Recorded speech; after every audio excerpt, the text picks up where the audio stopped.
Teachers become privy to idle adolescent gossip.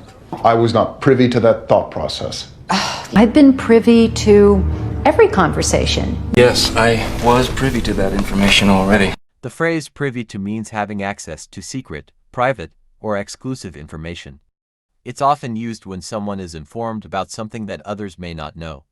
For example, she was privy to the company's future plans before they were announced. That means she had confidential knowledge of the company's plans. Another example, only a few people were privy to the details of the investigation. That means only a small group had access to the secret information. It's commonly used in professional, legal, or personal settings when discussing confidential matters. When have any of our plans ever actually worked? We plan, we get there, all hell breaks loose. All hell has broken loose. Now we've got to work fast before all hell breaks loose. Come towards the kitchen and suddenly all hell breaks loose. Water comes gushing into the kitchen through the ceiling. All hell breaks loose means that a situation suddenly becomes very chaotic, loud, or out of control. For example, the teacher stepped out of the classroom for just a minute, and all hell broke loose. The kids started shouting and throwing paper everywhere. That means everything became wild and out of control very quickly. Another example, as soon as the referee made a bad call, all hell broke loose in the stadium. Fans started yelling, and some even ran onto the field.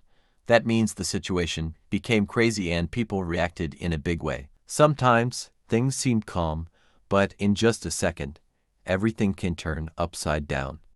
That's when you know all hell has broken loose. Miami PD, have you seen this man? We tracked his boat to this house. We know he's in there. It's over. The jig is up. Hey, Andrew Lloyd Webber, the jig is up, okay? Okay, he knows. He knows you're a cop. The jig is up. Jig's up, pal. All right, Simpsons, the jig is up. We know you're in there. The jig is up means that a trick, lie, or secret plan has been discovered, and you can't get away with it anymore. For example, Jake was sneaking out every night, but when his parents found his empty bed, they told him, the jig is up. That means they figured out what he was doing, and he couldn't hide it anymore. Another example, the thieves thought they could fool the police, but when they were caught with the stolen goods, the officer said, the jig is up. That means their crime was exposed, and they had no way out. When someone says the jig is up, it usually means the fun, lies, or tricks are over. There's no more hiding the truth. I asked him if he wanted to eat with us. I like the guy, but he's He in a likes world. to eat alone. Yeah, he's in a world all his own. I think he likes to keep to himself a bit. Tom's a pretty good king. Keeps to himself mostly. You know, I walk around a lot. I feel like that's important, you know, to get a sense of the city, where things are, how to interact with people, how not to attract attention, keep to myself. So this girl, Maddie, does she have a boyfriend? No, I don't think so.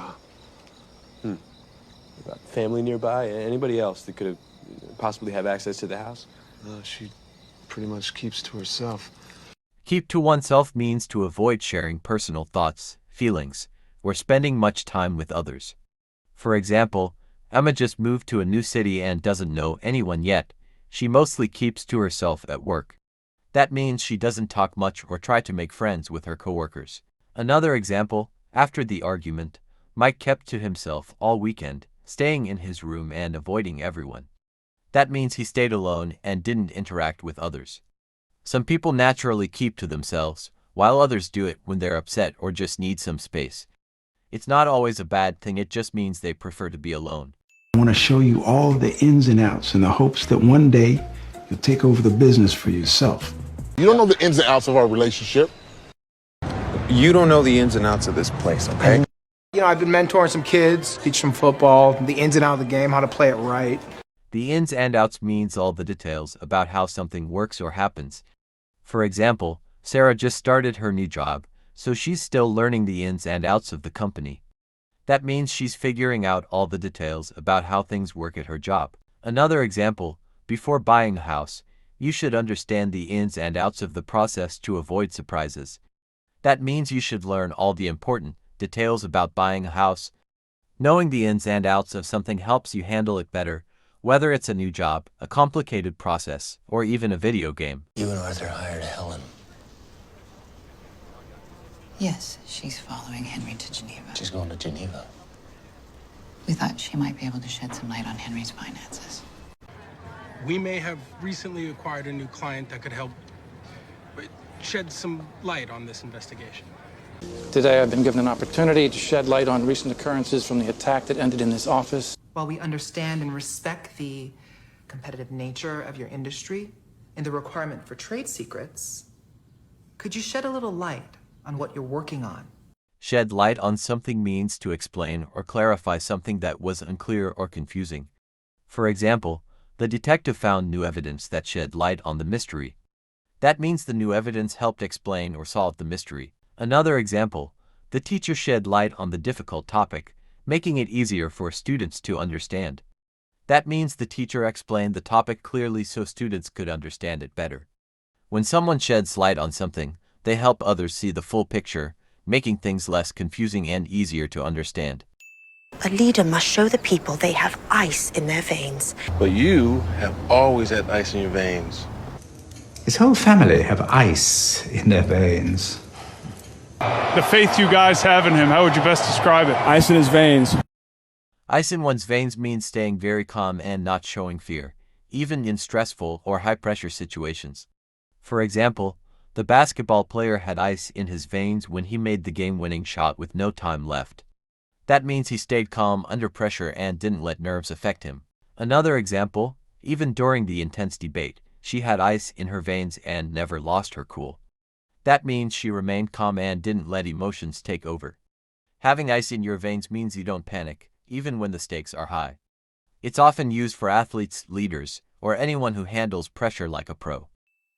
I broke up with my boyfriend a month ago, so they organised a night on the Tulls in London town. Cocktailing, clubbing, you know, the whole shebang. I didn't know you were married. Yeah, oh yeah, wife, kids, the whole shebang. I'm gonna need a new passport, photo ID, driver's license, the whole shebang. You can make it romantic. Candles, flowers, the whole shebang. The whole shebang means everything, the entire thing, or all the parts of something. For example, we're not just having cake at the party, we're getting balloons, decorations, music, the whole shebang. That means we're including everything, not just a small part. Another example, he didn't just buy a new phone. He got the whole shebang, a case, earbuds, and a wireless charger. That means he bought everything that comes with it, not just the phone. When you say the whole shebang, you're talking about the full experience, not just a small piece. It's a fun way to say you're going all out. Don't ask me how, but I pulled some strings. And I managed to get you both on the A-list. I had to pull some strings, but I was able to get everyone passes to the entire conference. I know some people on the board of the private school you're trying to get your daughter in, so I pulled some strings and got her enrolled. I pulled some strings, and you have an interview in 2 hours. Pull some strings means using your influence or connections to get something done, usually in a way that others might not be able to. For example, Jake really wanted that job, so his uncle pulled some strings and got him an interview. That means his uncle used his connections to help Jake get an opportunity. Another example, she didn't have tickets to the sold-out concert, but her friend pulled some strings and got her in. That means her friend used their influence to make it happen. When you pull some strings, you use your power, connections, or influence to get special treatment or make things work in your favor.